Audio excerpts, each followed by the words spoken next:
দর্শক, এই মুহূর্তে উপস্থিত হয়েছে ঢাকা বিশ্ববিদ্যালয় দোয়েল চত্বর থেকে।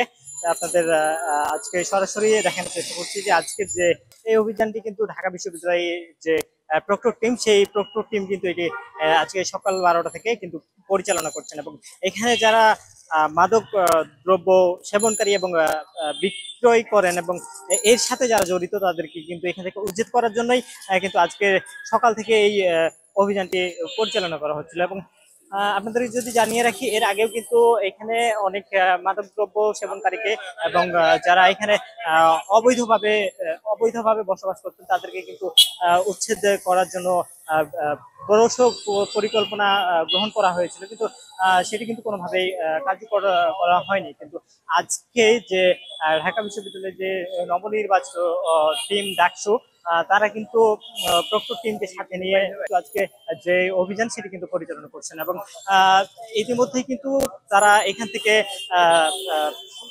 আবাসিক, অর্থাৎ আবাসিক যে হোটেলগুলো আছে সেগুলোর কার্ড সহ মাদক দ্রব্য সেবন করার যে আহ, আহ, মাদক দ্রব্য সেবন করার যে আহ, আহ, জিনিসপত্র সেগুলো কিন্তু তারা পেয়েছেন। এবং আহ, এর আগে কিন্তু একজনকে গ্রেপ্তার করে পুলিশের হাতে দেওয়া হয়েছে। তার কাছে কিন্তু ইয়াবা সহ আরো বিভিন্ন জিনিস কিন্তু পাওয়া গেছে।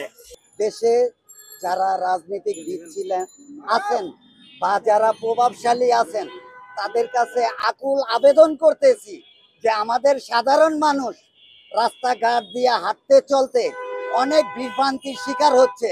আপনারা পদক্ষেপ নেন, প্রত্যেকটা আইনের লোককে দৃষ্টি আকর্ষণ করছি, আপনারা পদক্ষেপ নেন এ ব্যাপারে। আজকে হয়তো বা কাঙ্গালিকে উচ্ছেদ করতেছে, আর একটা জায়গা সাইডে যায় দেখবেন এটা রাজনীতিক হয়ে যাচ্ছে। একজনে ভালো কাজ করছে, আরেকজনে ধিক্কার দিচ্ছে।